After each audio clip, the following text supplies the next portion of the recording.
In the center of Slave Island, just past the Beira Lake, is a haven for old, injured, and extremely young parrots who cannot survive in the wild. They are taken care of by Firi Rahman, an artist who first rescued a bird when he was a child. So how it started was like long time back. I found a budgie in the street. So when I was really kid, so then that's how I started feed them and try to look after them.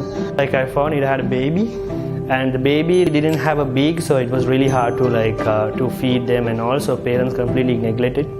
So then I had to look after that. So then I had this bird with me all the time. Since then, he's had parrots, squirrels, and cats go in and out of his home. He somehow manages to take care of them all. However, it isn't an easy feat.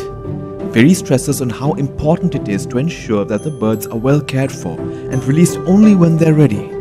So these guys might go back to wild maybe in 2 years. So what I do, now they are too young, so that I'm just engaging with them. So over the time what I will do, I'll leave them to be wild. I didn't not giving enough attention and all. So I'll just feed and just trying to be out of touch. So they will try to be wild and aggressive, and then so it's easier for them to be in the wild. He also points out what many people who want to own these birds don't realize. They're not just cute and adorable, but also a huge responsibility. They can also be extremely loud, almost amounting to a public nuisance. So what happens, usually people complain, my neighbors, because they are the loudest one. That's the only thing that I heard. But now I hope everybody is getting used to this, the neighbors. Because they are here for a very long time. That's another thing, when we are moving to an apartment or something, it's really going to be a challenge. I can't imagine just being in an apartment with pets and all. So in that case, it's really hard for for someone to have a parrot in in apartment. He is very particular about the food they eat and makes sure they're fed fresh fruit like papaws or passion fruit, which they can find in the wild once they're released.